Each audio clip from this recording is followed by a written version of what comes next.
Welcome to the New Planner Podcast, where it's all about helping you successfully enter the financial planning profession and accelerate your financial planning career. This podcast will help you understand the profession, become familiar with the various career paths available to you, and avoid the mistakes that limit your success. Join your host, Caleb Brown, to explore the human side of creating a successful planning career through interviews, personal experience, and insights from the trenches. Let's get started. Welcome to the 275th episode of the New Planner Podcast. This is Caleb Brown, your host.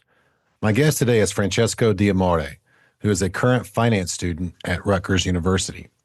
Francesco joins the show today to share why he chose financial planning and how he ended up at Rutgers. He shares that how he was rejected by most of the schools that he applied to and ended up at a backup school which wasn't the best experience. He goes on to talk about how he turned that bad experience to launching his career by diving into financial planning and being able to transfer to Rutgers. Francesco goes on to share how he leveraged his network and how a pitch at his sister's wedding landed him an internship. He shares how he's able to add value to organizations and set himself apart from other candidates. Stay tuned to the end to hear his game plan for pursuing the CFP certification and what he's looking for in a role after graduation. I hope you enjoy this episode with Francesco D'Amore. Hi, Francesco. Welcome to the New Planner Podcast. Hi, thanks for having me. Absolutely. Pleasure to connect with you. I guess it was a week or so ago, and we had an interview, and just some of the stuff you shared, thought it would be a good kind of inspiring story for some of our new college or recent college grad listeners.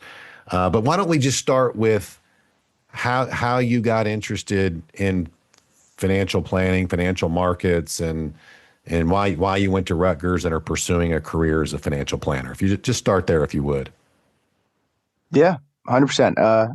Obviously, it's a little bit long of a story. So it started when I was in high school. I had no idea what I wanted to do, and I started getting just into personal finance and investing for myself. Some would say that I started investing at the perfect time. It was around 2021, 2020. So markets were doing incredible. Mm-hmm. So it was hard to not enjoy. It was hard to not enjoy a little bit investing. And then I ended up going to Marist College first for my freshman year. I got rejected from most schools that I applied to. So that was kind of a backup option. And as soon as I got there, I knew it wasn't for me culturally. It was a small school. Mm-hmm. And socially, I just didn't find a lot of things to do around campus. However, the one pro that did come out of my experience at Marist was I had a lot of time to really dedicate towards myself and towards my learning and my major and what I wanted to do. So I spent a lot of time that whole first year learning about financial markets, following the markets, keeping up with the news. And I knew that I was very dedicated and I wanted to find a way to set myself apart. At the time, my brother-in-law, who is 7 years older than me, was doing his Series 7, his 66, and getting certified. I saw all the preparation he was doing, and I was asking him if I could do it. And he told me the first step would be getting the SIE. So my freshman year of college, I got exposure to what it was through my brother-in-law.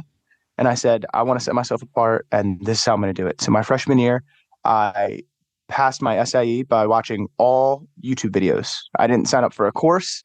I didn't pay for anything. Wow. I had no money. So I was like, I want to take this test. It cost $60 to take the test. And I just watched a bunch of YouTube videos for about 3 months, and I passed my SIE by myself without taking any sort of major finance classes, no sort of higher level classes, just YouTube, which is my claim to fame, I'd say. That is incredible. I don't think I've ever heard that before. No. Congratulations. Thank you. I took a very unique route, and everybody that asks me, like, oh, Frankie, should I take my SIE or how should I prepare for it? I'm like, don't do what I do. Take a course. But that is how I did it. Yeah. So after my first year, I transferred out of Marist College. I transferred to Rutgers just because it was closer to home, and they obviously have an incredible business school. So it offered anything and everything that I really needed. That following year, so going into the summer of my junior year, sophomore to junior year, I got my first internship experience at Skypath Private Wealth. Going into finance in general, I knew that I wanted to do something that was in the mix of an extroverted job, but still technical, because I wanted to cater to my strengths a little bit. I thought advising would be a perfect fit for that. But I always say you don't know until you're actually in the role. So that first internship experience at SkyPath Private Wealth was incredible because it showed me the day-to-day of the role, and I was able to decide by just observing it if that's what I wanted to do or not. Luckily, I loved it, and that is exactly what I want to do. So I spent about 2 months there as a summer intern, and I always say, ask and you shall receive, right? So at the end of my intern period and over the summer, it was about 2 months. There were 10 interns with me. I'm at Rutgers University. They're in Short Hills, New Jersey. I said, hey, I'm not that far. Do you guys need an intern throughout the school year? And they said, definitely. So now all of a sudden it went from 10 interns to just me. And Nice. that's exactly how I started making deeper connections, how I got to learn more than just the surface level of what they're doing. I got to really take a deep dive into the financial planning world. And that's sort of where I started to fall in love with the financial planning aspect, not the markets, not the stock picking, not just finance in general, but the financial planning itself is when I really started to fall in love with it. Sounds like an amazing internship. Can you just go back, if you would, to just talk about how you landed the internship? Yeah, 100%. It's one of my favorite stories to tell. So I would always recommend keep up with your network in the sense that be aware of just people that you know, not reaching out and checking in, but be aware of everybody you know and where they're at in their life, right? Because you never know if they have an opportunity for you that, might stick out. So my sister is 7 years older than me. So luckily for me, this offers a unique benefit for me when I'm 17, 18, 19, where all of her close friends that I have known from a lot of my life are in the workforce. So going into her wedding, I was able to kind of keep track of what everybody was doing, if anybody was doing something in finance, anything that I was interested in. And one of my family friends, one of her friends, was working at SkyPath. So I didn't want to be pushy. I didn't want to ask him for an internship and pull that sort of you've known me for a long time card.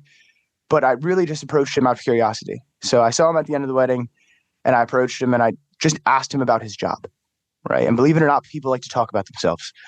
So I just asked him about his job and he was telling me about it and he loved talking about it. He talked for 30 minutes, 45 minutes about how great it was, the work he was doing, the growth that he's seen, how much better it was than his previous job. And I was so intrigued where I was naturally asking questions. I was naturally curious because he was so enthusiastic about it. And then I was like, do you guys take interns? And he was like, oh my God, I had no idea you were into finance. He said, absolutely. He said, send me your resume and I'll put it right on top. So that's how I got that internship. And also, it's my sister's wedding, so he's not really allowed to say no to me. So I'm sure that helped. So you pitched somebody at your sister's wedding. Well, not really pitch, but that is really cool. I leveraged Good confidence. Yeah. That's a better word. I like that. Okay. Thanks for sharing that. I do want to go back to one other thing you said earlier, then I want to continue on with the story.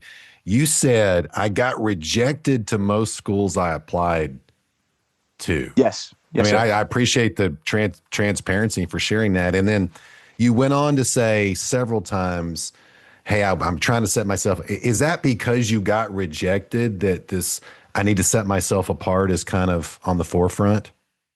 Yes, to a certain extent. So I think that I've always had confidence in myself academically and striving for what I want to do. Whenever I put my head down and work for something, I've seen results. I've seen where things have worked out well.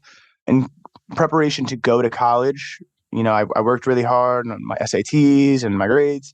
Mm-hmm. And I thought that my scores reflected a certain level of college that, the tier right below the Ivies. That's where I thought I was kind of aimed at.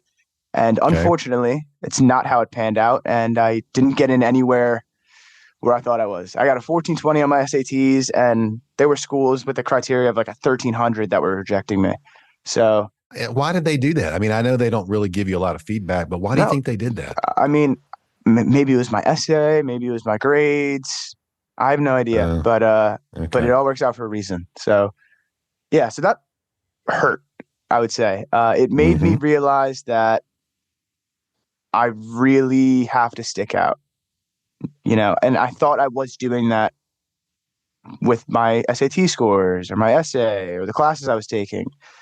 But I felt like everybody else that was applying was also doing similar things. And I'm thinking, what could I do to help really, really stick out? Something that not many people do. Get my SIE at 18 was one of those things. Getting my 7 and getting my 66 now is before I would reach a senior in college is also, some of those things. I don't think there's that many people out there that are fully certified before they graduate college. And, it's just been my goal to stick out because I've been rejected before because I thought I did enough. So I don't want to ever leave it to a point where I'm not doing enough. Yeah, I want to say, and I'm probably going to butcher the numbers, but last time I looked at it, University of Georgia, there was like 30 something thousand applications for like five or 8,000, six or 7,000, 5,000 slots or something like that. And I couldn't believe it. And this was several years ago. I'm sure it's gotten even tighter now. So you persevered, right? I mean, that's Mm-hmm. sort of the takeaway here. You seem to be really passionate about this financial planning stuff. And other than the internship, have you really even have you done it? Do you have any experience doing planning for anybody? Outside of the internship, technically, no. I mean, I've helped with family, just, providing sorts of advice and, taking a look. My Mm-hmm. mom, my dad, my brother. But no, outside of the actual planning aspect, not really. The only other experience I Okay. had was I did a Wells Fargo case competition. So they gave you a pretend case and you had a team, and one of the aspects was using e-money to create a financial plan. And I loved it because it was such a challenging problem. And each week they threw a new problem at you. Oh, she wants to retire at 55, or, maybe she got hit with a hospital bill. So it was constantly making adjustments. And the holistic planning side, I think, is so powerful because it's really how you're going to help people. People can pick stocks, they can, actively Mm-hmm. manage. I think the true value comes with having like a financial life coach, someone that's going to do more than just the investments or performance. They're going to make sure your expenses aren't too high. They're going to double check your income. They're going to help with all tax purposes, all estate purposes. They're just going to look at the full picture. And I think in order to do the best, you have to look at the full entire picture. And that's where I fell in love with the planning part, not from actually doing, but from observing how can I serve clients in the best way possible. And I think it starts with the full picture financial plan. Let's pick it back up with SkyPass. So you did the 2 months, then you reached back out to him, good initiative, and said, Mm-hmm. can I do it year round? So now that you said you went from 10 down to 1. So that's obviously more time and attention being directed towards you because you're not having to split it up with the others. So maybe Mm-hmm. just talk to us about that experience and what that turned into. Absolutely. So being the singular one was so valuable because you were able to ask all of your questions and you kind of got all the attention, right? So I think there's currently 5 or 6 advisors there. I think I spent at least 3 hours in every one of their room across those next 6 months where I was there, bombarding them with questions, all types of questions. How do they get their clients? How do they like to plan? Do they recommend certain products? Just picking their brains, right? And I think that was the most powerful and the best part about being the only one there is I was the only one picking their brains, right? So they're not answering the same question 100 times over, but I was able to really just sit down with them and have that one-on-one conversation. I was able to ask them about advice for my life as a college student. I want to do this. How do I get there? What are the steps I take? How can I build a book at my age? A lot of the concerns I had, I kind of would bring to them openly, and they would guide me in the right direction because one best things about SkyPath is I love their age differences in the advisors. They have advisors in their 60s, 50s, 40s, 30s, and 20s every single decade. Everybody has different perspectives. Everybody has different advice. They've seen the industry change in every way possible. So I just found that being the only intern there, I was able to ask every question in the world, and they had every and any type of answer and any and every different type of perspective to help guide me through my decisions. Well, why do you think they said yes to having you back as the intern? I mean, what kind of value were you providing? I think they need the help. No, I think that they recently moved from Merrill Lynch. I knew back end wise, there was still a lot of cleanup, I'd say, that needed to be done. Things that were more tedious, where they just kind of needed someone to do it because they had the time. I think that's where I started to provide. And then as I learned the system, as I learned more about the clients, I think I was able to provide in a greater space. I was able to help with, adjusting client risk tolerance. I was able to help with clients' taxes, analyzing documents, getting 1099s, K1s. I saw my value increase as my time was spent there. I think they really just needed the extra hands. And then I hope at least that I provided more than what they were expecting in what I could provide to that team. Okay, so you ended up staying there. What was it, a little over a year? Is that what happened? I stayed I left in April because I had a surgery. And then I was starting my next internship with PGIM. So I took a break in April and May, and then I worked with PGIM after. Okay, talk to us about PGIM. So how did you get that, and what do you do with them? Yeah. No, PGIM was a job I got strictly just through applying. And this is Prudential, correct? Yes, Prudential, yes. Okay. Yes, sir. It's their investment branch. So I got my job at PGIM strictly from just applying online, getting a higher view, which is the online interview, getting to a super day, then earning the interview. I didn't have any connections to leverage. I would say I just got lucky in that sense. With that job, I was doing investment operations, which was a lot of accounting work. So this whole thing we've been talking about has been financial planning, and this is the complete opposite. It's at a large company. It's accounting and not financial planning. The culture is different. The team sizes are different. It's complete change from everything that I was accustomed to. However, I think it's awesome because I had no experience in any sort of accounting field, and my only experience was with wealth management. And you want to make sure that maybe there's something else out there that I'll enjoy even more. I'm checking all my boxes. I thought I would despise accounting. I actually started to like it a lot more as that time went on, and my experience at PGIM became so much better throughout those 10 weeks. It was great to learn about a different company, a different size company. I got to see how a massive global leader in insurance works from the inside out. There's so much more that goes into those types of companies that I couldn't even imagine.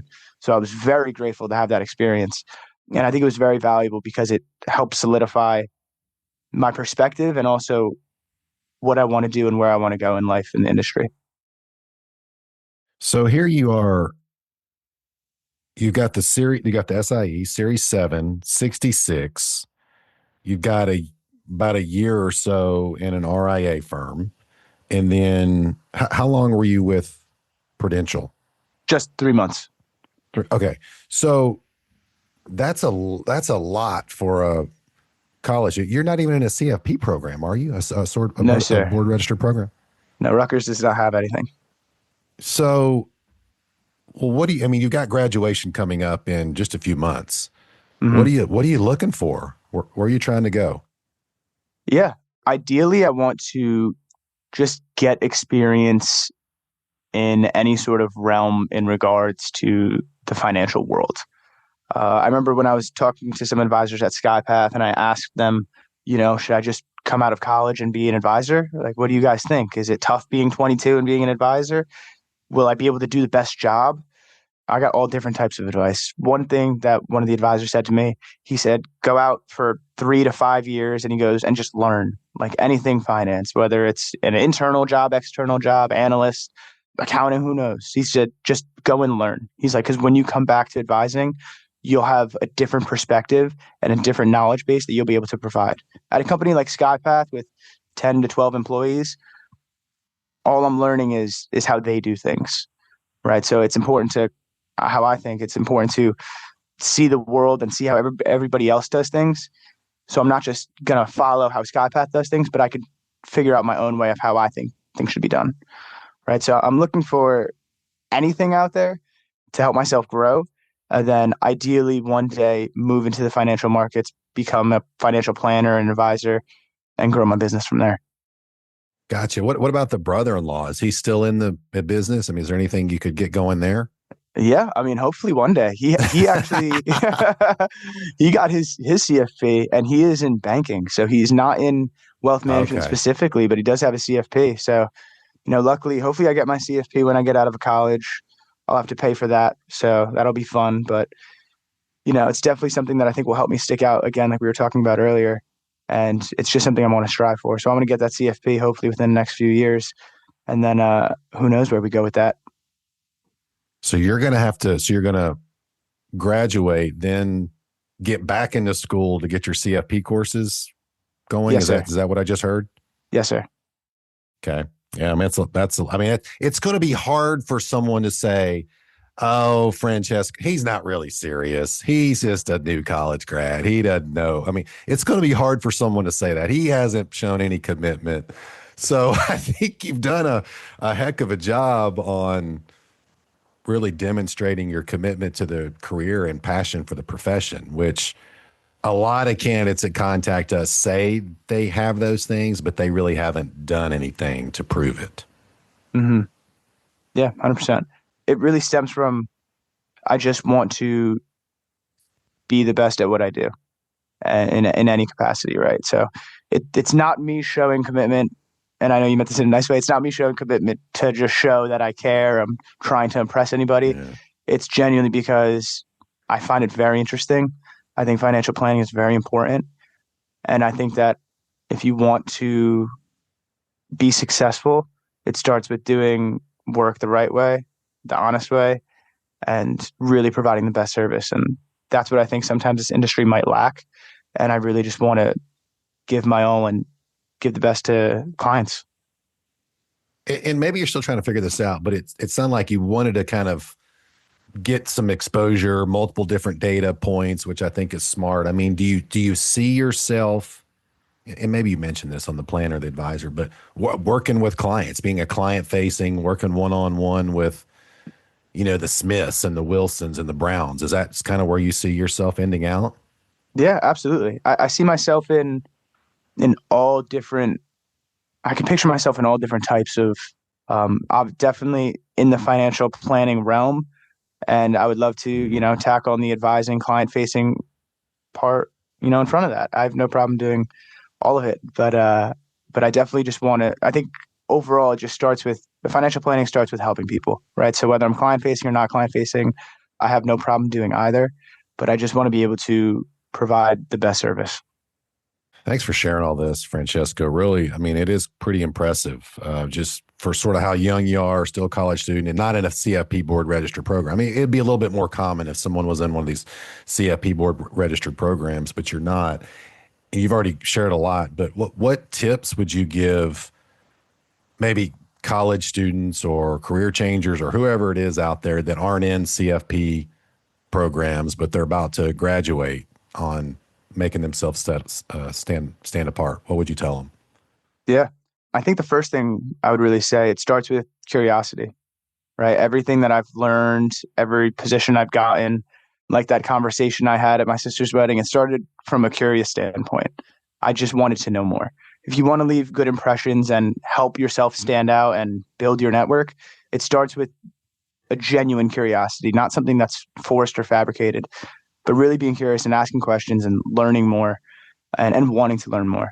Don't be afraid to ask questions, because the worst thing they can say is no. Figure out, whether it's in financial planning or any sort of realm, what you want to do and attack it, figure it out and go for it, because you can only control what you can control. So if you're going to do it, you want to make sure you do it right. Those are all great. I really appreciate that. I mean, I would like the second one, be open to being told no, being rejected. I mean, that's the fear of failure is what holds a lot of people back. 100%. All right, Francesco. Well, hey, great chatting with you again on this. Thanks for donating the time coming on the show. Anything else you'd like to share before we close out? No, I'm all good, Caleb. Thank you for the opportunity to talk. I appreciate it. And thank you again. Thanks for coming on the show. Bye-bye. Thanks for joining us for this episode of the New Planner Podcast. If you're ready to discover the top career paths for financial planners and see which track is best for you, we created a free guide to help you. Grab your copy of the Financial Planner Career Roadmap at newplannerrecruiting.com/roadmap. There, you'll also find more tools and resources all created to help you build a successful financial planning career. Tune back in next week for another episode, and until then, we're here to help you succeed.